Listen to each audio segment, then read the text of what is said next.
Assalamualaikum warahmatullahi wabarakatuh. Halo teman-teman, kami dari kelompok 1 dengan saya Fitriana Listanti bersama teman saya Nutri Rama dengan NPM 20106310500004. Saya Anita dengan NPM 20106310500006. Saya Maria Esther Lita Dias dengan NPM 20106310500017. Saya Nurul Mesyara Saputri dengan NPM 20106310500026. Dan saya Muhammad Suryaditya dengan NPM 20106310500021.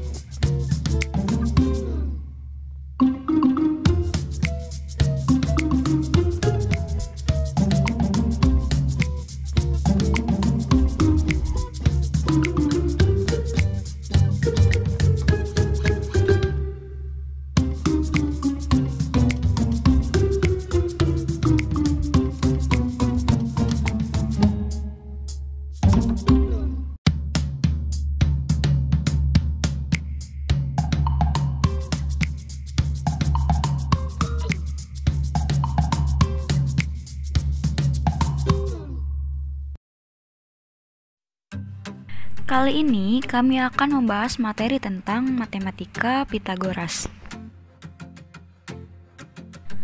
Dan yang akan kami bahas yang pertama adalah hubungan geometri dengan aljabar. Yang kedua adalah hubungan geometri dengan aritmatika. Yang ketiga adalah pembuktian teorema Pitagoras. Dan yang terakhir adalah perkembangan matematika Pitagoras pada zaman Babilonia dan Mesir.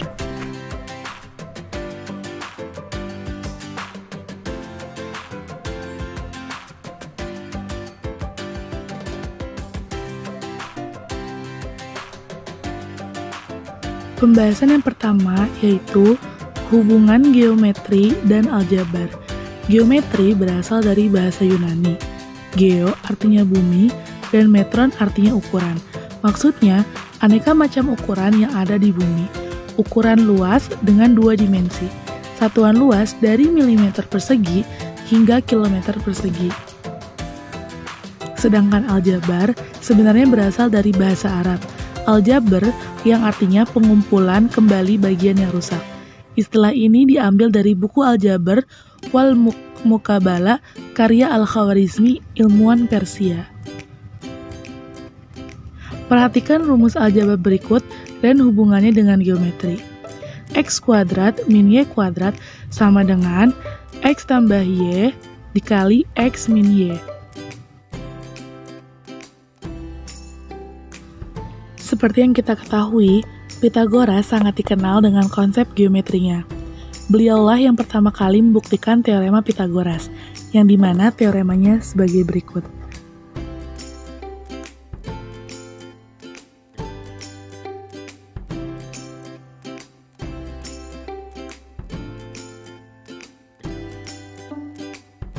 Selanjutnya ada hubungan aritmatika dan geometri. Aritmatika atau aritmetika yang berasal dari bahasa Yunani atau yang disebut dengan aritmos atau jumlah sama dengan angka yang dulu biasa disebut ilmu hitung, merupakan cabang tertua atau pendahulu dari matematika yang mempelajari operasi dasar bilangan. Sedangkan geometri berasal dari bahasa Yunani. Geo artinya bumi dan metron artinya ukuran. Artinya aneka macam ukuran yang ada di bumi. Ukuran luas dengan 2 dimensi. Satuan luas dari milimeter persegi hingga kilometer persegi. Di sini terdapat rumus umum deret bilangan segitiga sama dengan 1/6n dikali n plus 1 dikali n plus 2. Kemudian ada pembuktian dari teorema Pitagoras. Yang pertama, pembuktian dari astronom India Bhaskara pada tahun 1114 sampai 1185. Pembuktian ini didasarkan pada bangun ABCD yang berbentuk bujur sangkar dengan sisi C yang di dalamnya dibuat 4 buah segitiga siku-siku dengan panjang sisi A dan B.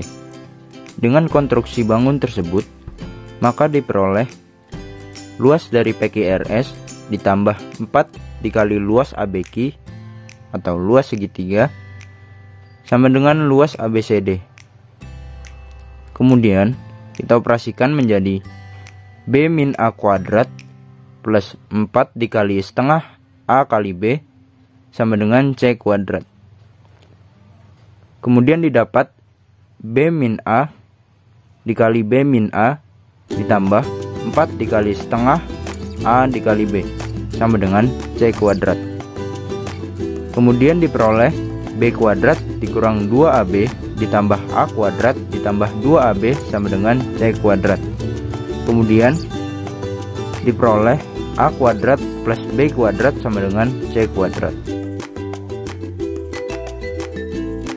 Selanjutnya pembuktian yang kedua menggunakan diagram Pythagoras. Pembuktian ini serupa dengan pembuktian yang pertama, di mana didasarkan pada bangun datar ABCD berbentuk bujur sangkar atau persegi yang di dalamnya memuat 4 buah segitiga siku-siku. Dari bangun tersebut diperoleh luas ABCD sama dengan luas UVWX ditambah 4 dikali luas segitiga. Kemudian A plus B kuadrat sama dengan C kuadrat ditambah 4 dikali setengah AB.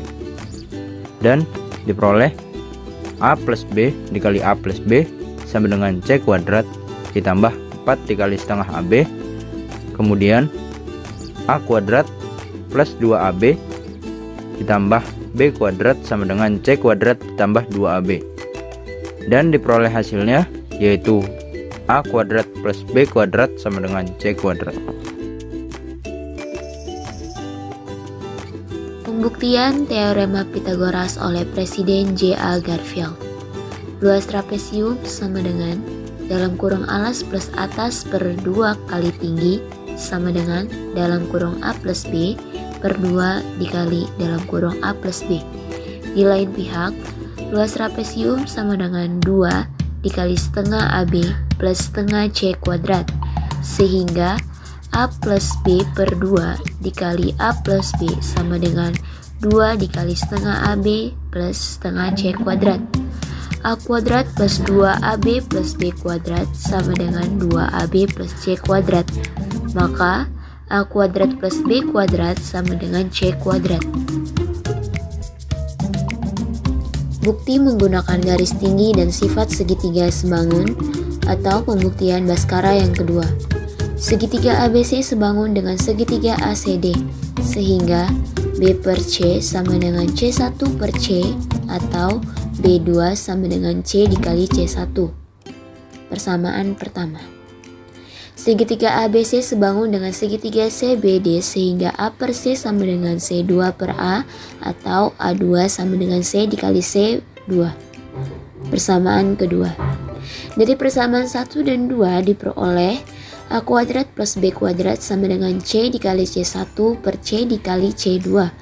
A kuadrat plus B kuadrat sama dengan C dalam kurung C1 plus C2.